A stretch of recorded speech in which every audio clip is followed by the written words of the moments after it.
Thank you. કેમ છો? મને હમણાં તુષાર સરે એમ કીધું ને કે એરલાઇનમાં પણ પલાઠી વાળીને બેસે, એ બહુ સત્ય વાત છે. અને જો કે આપણે એમ સર એવું કહેવાય છે કે ગુજરાતી એટલે કે એમ યુએસ ફરે, સિંગાપુર ફરે, કેનેડા ફરે, પણ આપણે આ 4 રસ્તાનું સર્કલ નથી ફરતા. એ કંઈક જુદી વાત. પણ મને મારી ઓળખાણ છે કિશોર કાકા તરીકે. આઈ ડોન્ટ નો કેટલા જણ સાંભળે છે કિશોર કાકા? ઓ એવરીવન, ક્યાં વાત. તો જય શ્રી કૃષ્ણ બધાને. કેમ છો? Super super. વડોદરા એટલે સવાલ જ નથી, મારી જ નગરી છે, અહીંયાનો જ છું. અને બહુ આનંદ છે. અને મને ખાસ એવું કહેવામાં આવ્યું છે કે ગુજરાતી અને કિશોર કાકા માટે વધારે તમે વાત કરજો. તો હું તમને આખી, મારી પાસે 15 મિનિટ છે, તો હું 15 મિનિટમાં આખી કિશોર કાકાની જર્ની જ કહી દઉં છું તમને, એટલે તમને વધારે એમાં મજા આવશે. પણ અહીંયા મોટાભાગે બધા ગુજરાતી જ છે. એકવાર અવાજ કરો ને, એકવાર ગુજરાતી. મારે આવું કેમ પૂછવું પડ્યું એ ખબર છે કે લગભગ 10 થયા ને હજુ સુધી ભૂખ્યા બેઠા છો તમે લોકો, એટલે મારે પૂછવું પડ્યું. બાકી આપણે ગાંઠીએ ના અત્યારે. બહુ આનંદની વાત છે. જોકે સાહેબ તમે કોઈ પણ શહેરમાં જાઓ, ગુજરાતી ઓળખવો બહુ જ સહેલો છે. કોઈ પણ શહેરમાં જાઓ તમે, અને ખાસ કરીને બિલ્ડિંગ પાસે,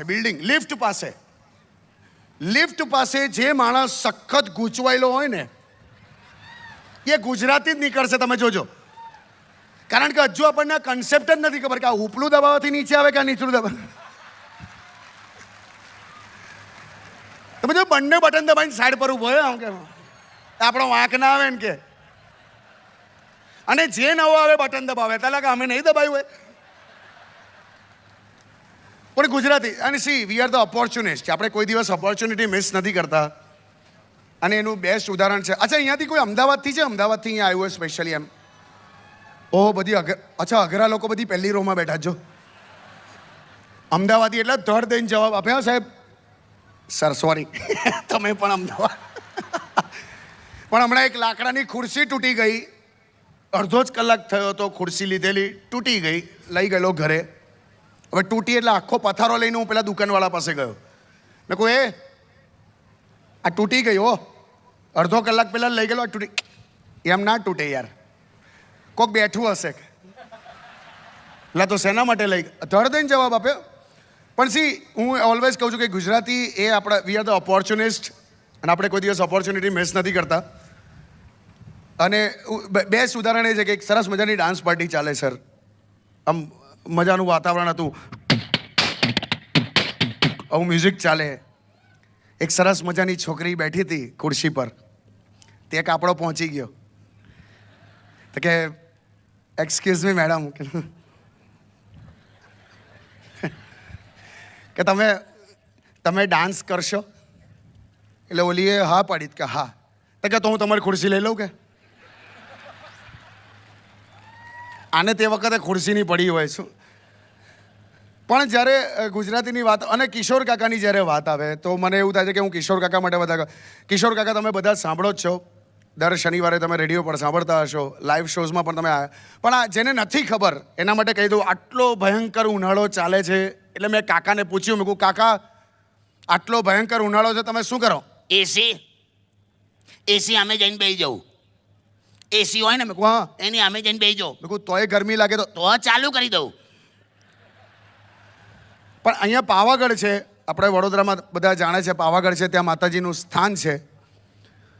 એટલે ત્યાં દર્શન કરવા લોકો જાય છે, પણ ત્યાં ટ્રેકિંગ પણ થાય છે. બધાને ખ્યાલ હશે કે ત્યાં ટ્રેકિંગ પણ થાય છે. એટલે હું ને કાકા 2 જણ ત્યાં ટ્રેકિંગ કરવા ગયા. આખો દિવસ ત્યાં ટ્રેકિંગ કર્યું. સાંજ પડી, અંધારું થયું એટલે ત્યાં તંબુ બાંધીને સૂઈ ગયા. તો લગભગ 2:30-3 કાકા ઊભા થયા. બધા શું છે? કે તારા આકાશમાં શું દેખાય? તારા દેખાય છે, ચંદ્ર દેખાય છે. 2:30 વાગે પૂછવાનું યાર, એનથી તને હું સમજ પડી? હું કહે જ કે રાત્રે આકાશ બહુ સરસ લાગે. ઘોડીના તંબુ ચોરાઈ ગયો, ખબર ના પડી?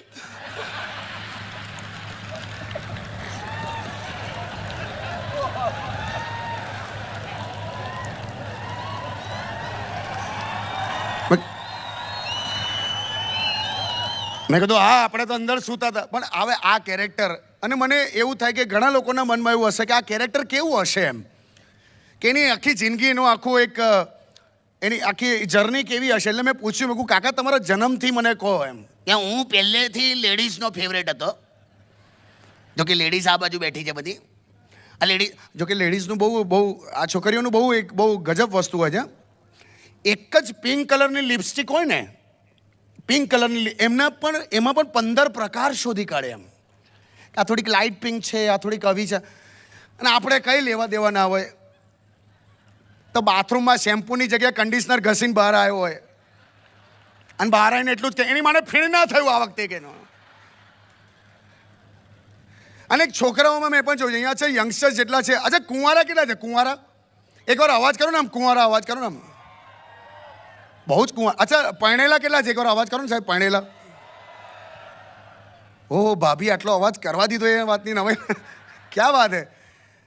પણ આમાં કુંવારામાં અમારેમાં એવું હોય સાહેબ કે મેં જોયું છે કે આમ બધા 4-5 ભાઈબંધો ઊભા હોય ને એમ તો આમ નોર્મલ વાત ચાલતી હોય કે કેવું છે શું છે બરાબર. પણ જો કોઈ છોકરી બાજુમાંથી પસાર થઈ તો અચાનક ઇંગ્લિશ આવે એકદમ ખબર નહીં. અને આપણું ઇંગ્લિશ એટલે બહુ ઊંચું છે સાહેબ. તરત જ છોકરીને યા નાઇસ ડીપી એ પાછો એટીએમમાં હિન્દી ભાષા સિલેક્ટ કરતો હોય. જુદી ટાઈપના લોકો. પણ એનીવે કાકાની જ્યારે હું વાત કરું તો કાકા એટલે એમનો જન્મ મેં પૂછ્યું મેં કાકા કે હું તો પહેલેથી લેડીઝનો ફેવરેટ હતો. મારો તો જન્મ હું લેડીઝ વોર્ડમાં થયેલો. કોઈ એ તો એવું જ એટલે આવે એમાં હું. પણ કે મારો બાપો એટલો કોચરો, એક નંબરનો ચાલુ માણસ. મારી માં પ્રેગ્નન્ટ હતી ત્યાં જનરલ વોર્ડમાં મારી માં આ ખાટલા પર, બાજુના ખાટલા પર કોઈ કોન્સ્ટેબલની વાઈફ હતી. તો મારો બાપો રોજ આવે, પેલું બુકે ને ફળ ફ્રૂટ બધું લઈને આવે અને પેલીને લાઈન મારે આ બાજુ. મને તો એટલો ગુસ્સો, હું તો આ બાજુના ખાટલા પર જ જન્મી જવાનો હતો, પણ આ તો મારું મન થયું કે હું આ મારી માં છે એટલે આ બાજુ આવ્યો. ચાલો એટલો કોચરો, પૈસો જ ના ખર્ચે યાર. એટલી ગરીબી જોઈ છે ને સાહેબ. હું કિડનેપ થઈ જાઉં ને એમ, ધારો કે નાનપણમાં જો હું કિડનેપ થઈ ગયો હોત ને તો મારો બાપો પોલીસ સ્ટેશનમાં ફોન ના કરે, મારો રૂમ ભાડે આપી દે થોડા દિવસ. અને એટલી ગરીબી જોઈ, 4x4નું બાથરૂમ, આટલું આટલું નાનકડું. તમે આમ સ્લીપ થાવ ને તોય ટેકવીને ઊભા જ રહો એમ, જાણ પડાય જ નહીં. ભયંકર ગરીબ. પછી સ્કૂલ જોઈ મેં, સ્કૂલ લાઈફ. જોકે એકે છોકરી જ નહીં, ખાલી લટ્ટાઓ હાથે ભણ્યો હું. અચ્છા અહીંયા કોઈ છે કે ખાલી બોયઝ સ્કૂલમાં ભણેલા હોય આ બાજુ ખરા? ખાલી બોયઝ સ્કૂલવાળા ખરા? એટલે તમે લોકો નસીબદાર છો. કોઈ એકે બોયઝ, અચ્છા બધા મિક્સમાં જ ભણ્યા છે એમ? ક્યાં? હું તો ભાઈ ખાલી બોયઝ સ્કૂલમાં ભણેલો, એક છોકરી નહીં. છોકરી જોવા માટે એટલા તરસી જતા હતા. સ્કૂલની બહાર કોઈ લેડીઝ સાયકલ મૂકી જાય ને તોય વળગી પડતા હતા આમ કરીને આમ. સાલા સ્કૂલ છૂટે ને કોઈ બકરી જતી હોય ને બકરી, એના પર કોઈ ઓઢણી નાખી દે ને તો પાછા 40 કિલોમીટર જતા રહેતા હતા એમ. છોકરી જ નહીં લા. એક જ લેડીઝ ટીચર રાખેલી, લેડીઝ એક જ રાખેલી, એ પણ એટલા માટે કેમ કે સાહેબો ટાઈમ પર આવે. એક છોકરી. પછી કે અમારી સ્કૂલ હોકીમાં નંબર 1 હતી. હા ક્યાં વાત? એટલે સ્પોર્ટ્સમાં? ના, નાની વાતે છોકરાઓ હોકી કાઢતા હતા એમ કે બે તારી હમણાં. અને એક જ પ્રોબ્લેમ હતો સંડાસનો. કાકા સંડાસની ક્યાં પણ હતો તે. મેં કેવું તું ને તમારે પ્રિન્સિપલને? ગયો હતો હું આચાર્ય સાહેબ પાસે ગયો. મેં કીધું સાહેબ 250 છોકરા ભણે છે અને એક જ સંડાસ હોય. તેમણે શું સોલ્યુશન કાઢ્યું? એમણે સ્કૂલની દિવાલ તોડીને રેલવે લાઈન અંદર લઈ લીધી. મજા કરો કે? મારા હારા ભણ્યા ત્યાં સુધી સ્કૂલનું ટાઈમ ટેબલ મોડે નહોતું, રેલવેનું અઠવાડિયામાં કરી નાખેલું સાહેબ. મારા હારા બેઠા હોય ને આવે તો મેં કોઈ રહેવા દો. પછી તો કોલેજના છોકરાઓ, તમને ખ્યાલ છે કોલેજના છોકરાઓમાં 3 જ વાતો થાય નોર્મલી. આ 3 જ વાક્યો હોય. આ મારી વાળી, આ તારી વાળી, અને આ કોઈના હાથમાં ના આવે એ વાળી. હા, અમુક છોકરીઓ એટલી બ્યુટીફુલ હોય ને કે છોકરાઓ પોતાની જાતને અંદરથી જ રિજેક્ટ કરી નાખે કે આ નહીં આવે. પણ મેં જોયું છે તમારા જનરેશનમાં છોકરીઓમાં, મેં જોયું છે આ સ્કૂલના કોલેજમાં પેલો પ્રોફેસર આમ આવતો હોય, આમ ચાલતો આવતો હોય તો પણ આ બોયફ્રેન્ડ એના ગર્લફ્રેન્ડના ખોળામાં માથું મૂકીને હૂતો હોય આમ. અને પેલી આમ કરે. કાકા તમે પણ કરતા હશો ને? ના, અમારા બધા ગામડાની છોકરીઓ લા. તમે ખોળામાં માથું મૂકો બહુ બધો જૂ કાઢી આલે માથામાંથી બીજું કાઢ. અને પછી થયું મેરેજ. અચ્છા તમે લોકોએ કાકીને જોઈ છે? કાકી અચ્છા આ બાજુ શું કાકી તમારી ફેવરેટ છે એમ? તું શેનો ચીસો તું મારો સાડુભાઈ છે, તું શેનો અહીંયા કરે છો? તો પણ કાકી અચ્છા પણ કાકી પણ આવી જ છે, ભયંકર ઉત્સાહી. સાંભળો ને,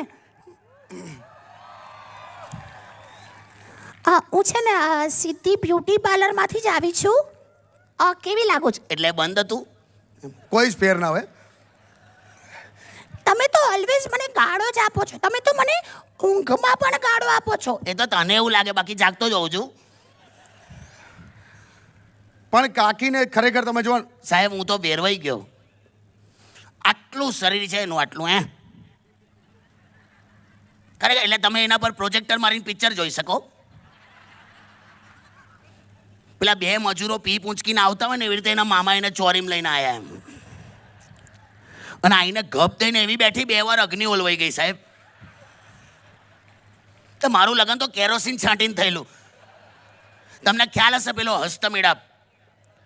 હસ્તમેળાપ વખતે આ મારા હાથમાં પેલા ચોખા મૂક્યા અને પેલીનો હાથ પડ્યો.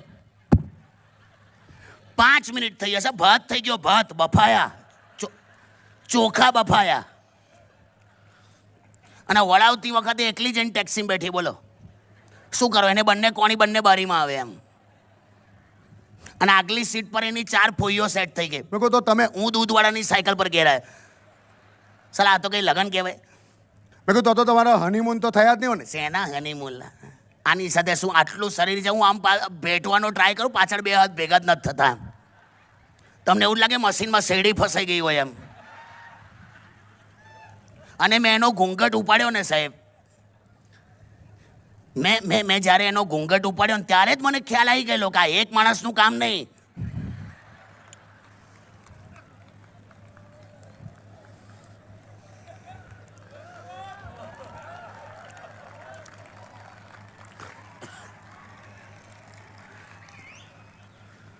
અને કાકાને કોઈ પણ તહેવાર, તમે આપણે જ્યારે તહેવારની વાત કરીએ તો કોઈ પણ તહેવાર એમને ગમતો. જન્માષ્ટમી મેં એમને પૂછ્યું, મેં કહ્યું જન્માષ્ટમીનું શું લો છો? હું તો બેરવાઈ ગયો લા. પેલો પંજરીનો પ્રસાદ આવે ને, પંજરી ના હોય, મેં કહું શું? પેલું કથ્થાઈ કલરનું ના હોય, પાવડર જેવું ધાણા જીરું હોય ને, ધાણા જીરું એને વાટી કાઢવાનું, એમાં ખાંડ નાખવાની. મેં કહું હા તે શું? તો કે અમારા રસોડામાં પેલો સુથાર ફર્નિચરનું કામ કરતો હતો, તો બધો લાકડાનો વેર તપેલીમાં ભેગો કરેલો ભૂકો. મેં પંજરી સમજીને 2 ફાંકા મારી ગયો. હું તો શું વાત કરું? હા યાર કે બહુ છૂંક આવે. મેં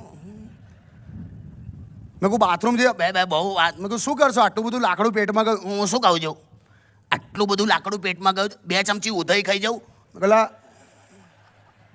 આ તો કઈ સોલ્યુશન. મેં કહું સંડાસ જઈ જાઓ, ટોયલેટ જેવો એટલે નીકળી જાય. કે હું આટલું બધું લાકડું પેટમાં ગયું છે ને જો હું બાથરૂમ જાઉં તો કે પાછળથી ભમેડો નહીં પડે ને? મેં કહું ના પડે હો. શું ભમેડો? પણ એમના પ્રશ્નો તમે, અને અત્યારે તો આ ઉનાળો છે પણ સાહેબ શિયાળાની વાત કરું, એક છેલ્લી વાત કરું. શિયાળાની જ્યારે વાત કરું ને તો તમને ખ્યાલ છે આપણે ત્યાં શિયાળો પણ એવો અદ્ભુત પડે છે, ઉનાળો પણ એવો છે. પણ શિયાળામાં મેં પૂછ્યું, મેં કહું કાકા તમને જાન્યુઆરી ફેબ્રુઆરીની વાત, હું કેવું શિયાળામાં શું તકલીફ? શિયાળામાં કે એક જ તકલીફ, આખી રાત મસ્ત આમ ગરમાવામાં મસ્ત સૂતા હોય, સવારના પોરમાં 6 વાગે તમે આમ રજાઈ ખોલો, એવો ઠંડીનો ભપકારો વાગે ને આમ કે પછી ઊભો થઈને જે સંડાસ જવાનો ટાઈમ હોય છે ને. મેં કહું હા પણ હવે દરેક વાતમાં શું સંડાસ? પણ હોય સાંભળ ને કે એમાં કે દરેક પેલું વેસ્ટર્ન ટોયલેટ આવે, તમને ખ્યાલ હશે, બધા વેસ્ટર્ન ટોયલેટ આવે છે આમ પેલું આમ ખુરશી, કાપેલી ખુરશી જેવું હોય આમ. એમાં પાછી પેલી જેટ સિસ્ટમ આવે છે. એટલે જેટ હવે અમુકમાં હાવ સટાક થઈને છૂટતી હોય, અમુકમાં હાવ દદોડી પડતી હોય, તો જેવું જેનું જેટ. અમુક તો એવું હોય કે આપણે એડજસ્ટ થવું પડે આમ કરીને, આમ આડી છૂટતી હોય આમ. પણ શિયાળામાં સાહેબ, શિયાળામાં તમે આવી વેસ્ટર્ન ટોયલેટમાં પેલા જેવા આમ બેઠો ને તમે જેવો જેટ ચાલુ કરો ને સાહેબ, સફાકલે એવું છૂટે ને તમે 1 સેકન્ડમાં ફ્રેશ થઈ જાઓ. ખબર છે? તો મેં તમારી કાકીને રજૂઆત કરી, મેં સાલું આટલું બધું ઠંડુ છૂટે છે, આનું કંઈક કરવું પડશે. તેણે શું સોલ્યુશન કાઢ્યું ખબર સાહેબ? એણે ગીઝરની ટોટી ચેટમાં ગાલી. મને ખબર નહીં, હજુ ગજવામાં બર્નોલ છે જો. Thank you so much, ladies and gentlemen. That was my time. Love you all. Love you, Vadodara.